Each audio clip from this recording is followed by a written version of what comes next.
Olá pessoal, tudo bem? Mais um dia se inicia e com ele os desafios da nossa educação. Então, no dia de hoje, vamos buscar estudar, aprender mais e aí, em busca de novos caminhos, novos rumos. Nesse sentido, nós caminhamos forte e vamos vencer todos os obstáculos. Eu sou o professor Tiago Santos e vou iniciar mais uma aula com vocês. Um abraço e vamos lá. O tema da nossa aula de hoje é abalo capitalista e regimes totalitários. Então, o que foi esse abalo capitalista, esses regimes totalitários que vão surgir? Nós vamos observar que em 1930 vai acontecer uma grave crise econômica. Essa grave crise econômica vai abalar vários centros no país, em forma geral, no planeta, e aí com isso vai surgir regimes políticos autoritários e ditatoriais. Então, cuja esses países que vão usar esses regimes como uma forma de tentar recuperar sua economia e também como um fortalecimento político. Esses regimes que a gente pode citar é o fascismo e nazismo. Então, a ascensão desses regimes vão acontecer dentro dessa política voltada para os regimes totalitários, que nós vamos. Vale destacar que esses regimes autoritários e ditatoriais vão surgir de uma forma especial em destaque. O nazismo na Alemanha, de Adolf Hitler, o fascismo na Itália, de Benedito Mussolini, e aí esses dois sistemas autoritários e totalitários vão tentar recuperar a economia, o prestígio, depois de várias crises na Europa. Então vamos falar da Grande Depressão e a crise internacional do capitalismo. Como podemos destacar aí no mapa de conceitos, a Grande Depressão ela ocorreu após a Primeira Guerra Mundial, onde os países passavam por grave crise econômica e aí surgia uma nova potência aqui na América do Norte, que se chama Estados Unidos da América. E aí os Estados Unidos vai buscar fortalecer o seu mercado e sua economia para ter grande destaque. Os Estados Unidos fortalecem sua economia, tornando-se uma grande potência em 1920. 50% da produção mundial do planeta é americana. Então aí nós vamos observar que a mecanização do espaço rural é onde vai ser os maiores investimentos, onde essa mecanização vai possibilitar o aumento de excedente, a superprodução e aí muito lucro para o governo americano. Em razão desses lucros, a economia dos Estados Unidos ela vai chegar a entusiasmar bastante, porque essa época ela vai ficar conhecida como Anos Felizes. Foi nesse momento que a expressão American Way of Life, isto é, estilo de vida americano, caracterizou-se pelo consumismo de produtos domésticos e automóveis. Viver bem era sinônimo de consumir mais. Essa era a razão de todo esse prestígio. Esse prestígio, esse entusiasmo com a economia americana vai possibilitar que aumente o consumismo, juntamente com o consumismo, a superprodução de bens materiais e econômicos para o país vai surgir. Automóveis luxuosos vão começar a ser produzidos em alta escala.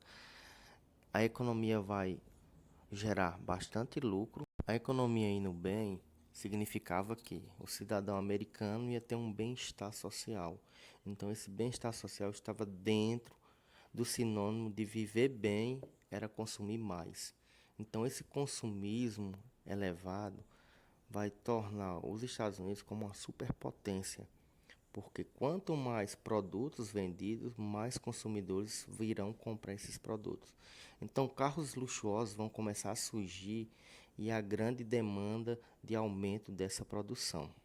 A modernização na agricultura também vai ser um grande ponto que vai elevar a economia americana. Então, o americano ele está entusiasmado com o crescimento econômico e aí ele vai investir bastante na agricultura. Como podemos perceber, o país vai estar em clima de euforia, investimentos, porém, esses investimentos vão ser abalados com a grave crise de 1929.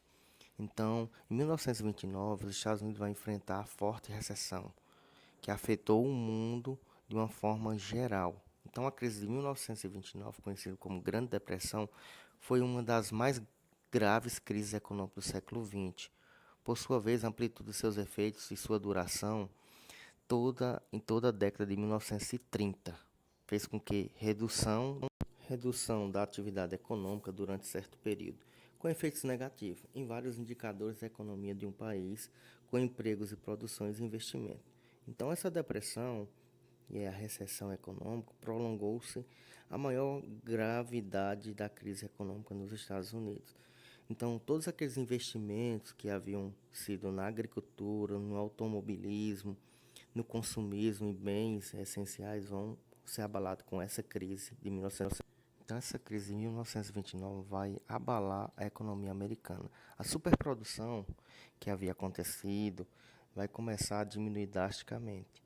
Nós vamos observar que queda de preços e de lucros vão começar a diminuir.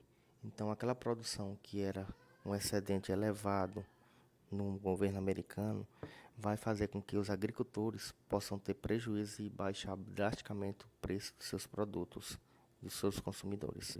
Com o surgimento da crise econômica, é notório que a redução de atividades econômicas vai diminuir bastante. Então, os produtores agrícolas e industriais vão ser obrigados a reduzir o ritmo de suas atividades e a produzir menos.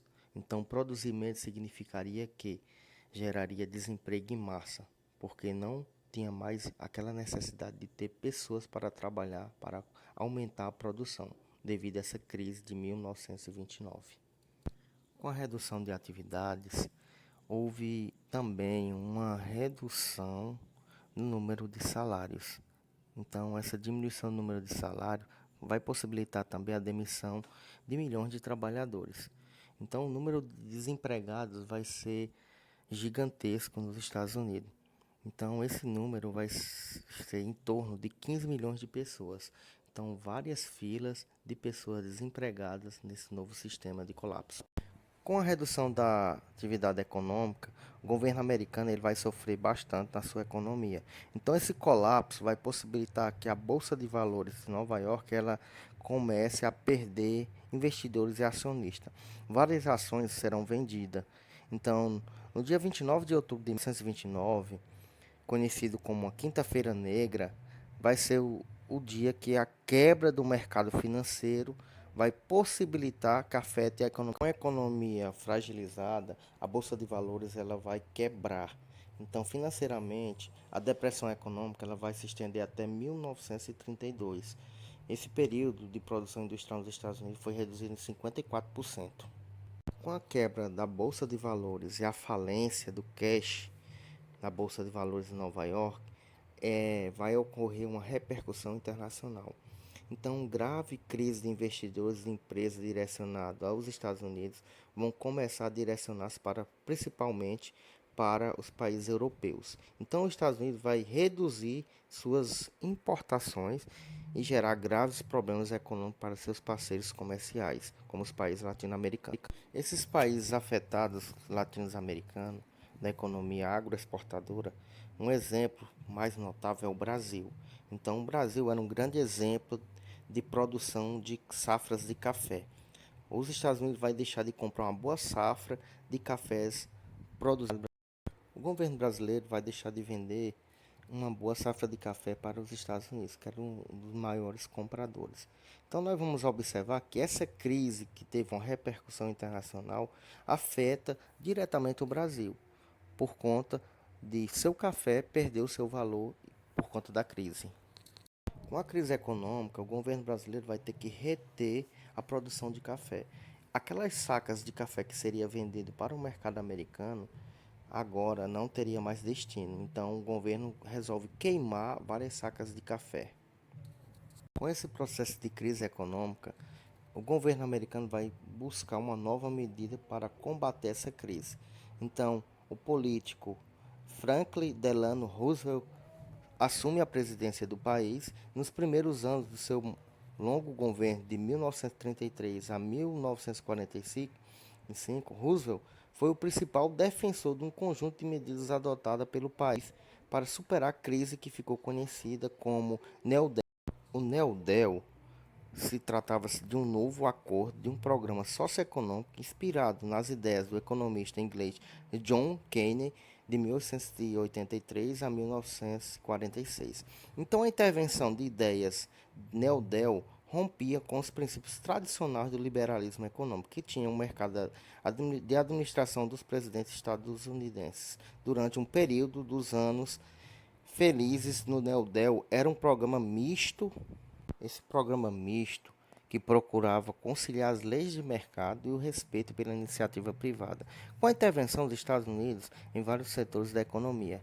Então, nós vamos observar que essas medidas adotadas pelo governo estavam no controle dos preços, na procura dos produtos agrícolas e a industrialização do governo na concessão de empréstimos aos fazendeiros arruinados com a crise, pagasse suas dívidas e reorganizasse.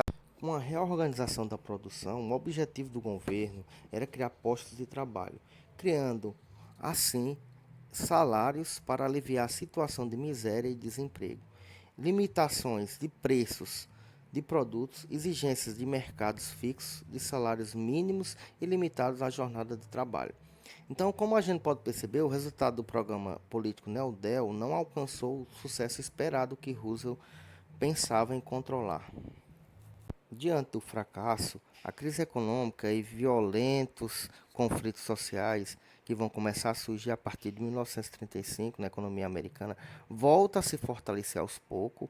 As consequências da crise foram superadas por adotar ideias keynesianas e seus produtos de apoios aos desempregados como a instituição salário mínimo. As ações do Neodel costumavam-se a ser considerada percussora do estado do bem-estar social.